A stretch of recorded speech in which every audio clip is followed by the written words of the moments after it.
Okay, do we want to wrap up any on Phone 7 or anything to say on that? It's coming out the same day as Coco. The other Coco, not the Apple Coco. What is Coco? You mean Conan O'Brien? Yes! Team Coco, no. I have to give a free plug to Coco. It's like, you just do. It's like, you have to do it. We need a little Coco. I'm wondering if there's something going on there. It's such an interesting launch date. It's like Microsoft sponsoring Conan or something. It's like, is he gonna come out with a Windows phone in each hand? It's like or are they just trying to steal his thunder or something? I don't know. It's like, it wouldn't surprise me if they got some sort of sponsorship deal with Conan. It would surprise me a little that Microsoft realizes that's the market they need to go after for a consumer. It would surprise me a little bit to know that Microsoft got their ad campaign right. I think Windows 7, they tried to get Family Guy to do it. And they got him to do it. You know, it's... They were originally going to have a whole episode, and then they backed out of that shit. When they found out what Family Guy was actually like.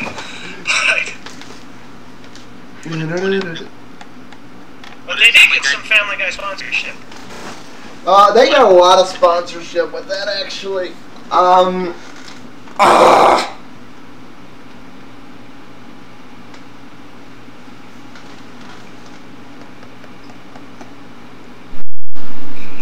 sorry, I gotta go. You gotta go? Yeah. Alright. See you guys.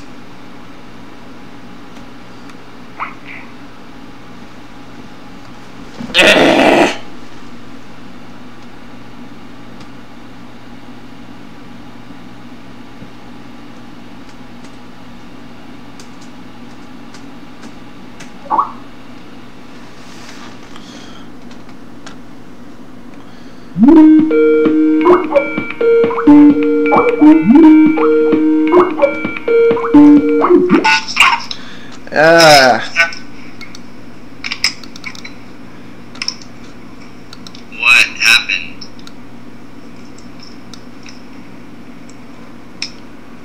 Hello?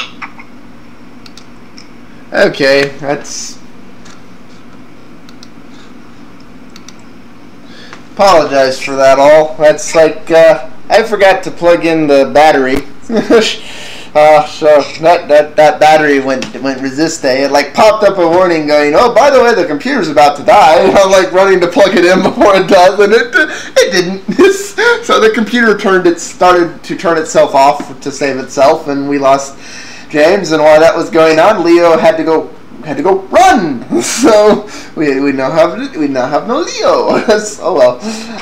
It needs to go like permanently until the next. He like went off somewhere. It's like, so it's like, oh well, we'll finish up with just you and me. It's like, it's not like we had a lot left to get into. Well, we were talking about Family Guy. Yeah, I was gonna ask, what exactly is Family Guy doing? It's like they're not doing it anymore. There was like a period there where Seth, being the voice of Brian and Stewie, was like selling Windows 7. It's like, hey, have you checked out the new Windows 7? I have, Brian. I really have. It's like, it was so cheesy and so bad. And Microsoft did. People don't realize this. When Windows 7 launched, Microsoft did a whole spur of ads like that. I mean, the BBC, for crying out loud, was going, Doctor Who, brought to you by the new Windows 7. I'm like, oh yeah, I'll believe the TARDIS runs on Windows 7. Yeah. Oh, maybe that's why it doesn't work right. Like, that's an insult to every fan of time and relative dimensions in space right there, to insinuate that the TARDIS runs on Windows. It's just wrong on so many levels. Anyways, it's like, honestly at this point I can't decide what to make of Phone 7. It's got some interesting features, but in the overall run, I can't decide what to make of it. I really can't. Yeah. They're responding to the no copy and paste thing. You heard that, right? I heard that it's coming. Yeah, basically they promise it's going to come in first quarter next year. First quarter next year, Phone 7s will have copy and paste. So apparently they're like, and their excuse was, well, we were just so busy putting all these jam-packed features in, we didn't have time to do copy and paste. But we realize it's important, so we're going to do it now. I was like, okay. They said that? Yeah, it's almost verbatim. Almost verbatim. That is what they said. You obviously didn't watch the keynote. Oh, dear God. That was almost verbatim what they said. Some of it. I mean, you gotta have a base before you build a house. You can't just start putting stuff in without putting the basic features in first. Watching that keynote was painful. I will say this. I'm not a fan of Apple or anything, but I will say this. One thing that Apple is great at is when they give a keynote, even if you hate everything they're saying, they at least make it entertaining and watchable. Like, you can stand to watch an Apple keynote. Even if you hate Apple, you can stand to watch an Apple keynote. It's like you want to scream at Steve, but he's at least smooth about giving you the shaft and pointing out, look over here at this anomalous statistic that doesn't mean anything but proves we're masters of the universe. And it's like, he's smooth in his execution of that. I could say that they I'm not going to say that it's more watchable, but I will say that they do spend more time on making it presentable. So, I'll say that. And it's very clear that the other Steve, because I realized when I was doing this, it's because I was watching this with some friends, and we were all talking about it, and we started talking about, boy, Steve isn't like Steve, and then Steve's like, and we realized that it's become the world of the three Steves: Steve Jobs, Steve Ballmer, and Steve Wozniak. It's Steve versus Steve versus Steve. It's like, where does Steve Wozniak come into play in this, though? Not in this, but that's a different matter altogether. It's like, anyways, sticking to the Steves for a moment. it's like at least the one Steve is smooth. Ballmer is not smooth. It's what was their magical term here? It was. What was it? I made sure to write it down. It's like always delightful. By the fifth time Ballmer said always delightful, I was about ready to say always gonna punch you in the face if you say always delightful again. It's like, and he's doing what Steve does. He's like, Steve must say magical 8 billion times through an Apple keynote. But he does it in a way that doesn't make you want to pull your hair out. It's like you make fun of it and you go, oh yeah, we get it, Steve, it's magical and stuff. But you don't want to pull your hair out every time you hear him say it. Every time I heard Ballmer stutter over always delightful, I began to want to pull my hair out. I really did.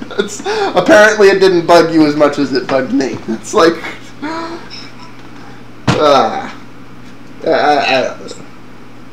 the thing on this I can't make sense of. You said you watched some of the keynote or whatever? Yeah, I have. Okay. And I also read a few articles on it. Did you? I read a lot of the commenters there talking about how these... I read that the minimum requirements for the phones... a lot of people were somehow saying that it's too little, and then a lot of people are saying that this is just the average for phones now. So, I mean, from what I've read, it's okay. Apparently the minimum requirements are about the same as most phones now, like the Evo. Like no, it's just fun. In some ways what Microsoft's done with Phone 7 is what they always do. They sit back and they let the ecosystem take its shape.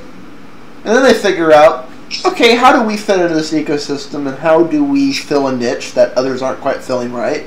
and then how do we do what everyone else is doing but make little tweaks on it so we put our own flavor on it and just take credit for inventing a wheel we didn't invent. This is the Microsoft way. It really is. It always has been. It's like they weren't the first to make an internet browser. They weren't the first to make a lot of things they do. They weren't the first to make an exchange type thing. They weren't the son. But basically they let the ecosystem take shape, then come in and go, we're going to do it this way.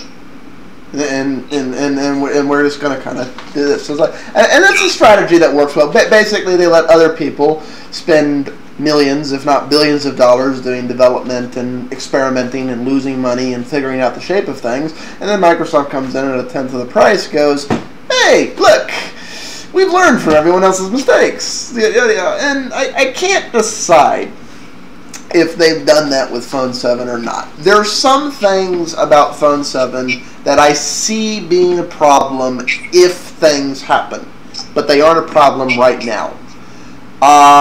Did you see the part where they were like demonstrating that what they call a start menu, which is basically a bunch of tiles that are basically widgets or organized? By the way, I don't like the look at all of that start thing. I don't like the look, but that's a cosmetic thing, and that's going to be to each their own. I don't like the look of Macs. It doesn't mean I'm going to tell somebody not to buy a Mac. I'm going to say I don't like the look. I don't like, and these are the other things I don't like. If you love this look and you think it's the best thing since sliced bread and you're willing to pay twice as much for it, then a Mac's probably for you. It's like, because that's a personal preference thing. What I see as a problem with this thing is two things. They should have called it anything but a start menu. And the reason I say that is because it isn't a start menu. A start menu, I mean, it is, but it isn't. In that what this thing really is like an app menu and it's not this thing, which is a section of the start menu, but it isn't. And there's this other menu in there, like if you go to the side and you see, it's like, I realize it's the equivalent of the Android, widget area and yada yada all this thing, but it says I don't see the name. I see people possibly getting confused because the thing is you can like delete widgets off of this, and you haven't removed the widget functionality. You've just deleted it off of this quick link menu. So it's like they should have called the other thing the start menu and should have called this something else, anything else. Something that makes sense. They should have called anything on the phone a start menu. The main thing we were talking about is that the reason they're not doing as well in the phone world is, Microsoft a lot of times doesn't know how to get out of the desktop. So well, they've got out of the desktop here, but they have to use all the same words as the desktop, which I think is going to confuse some people.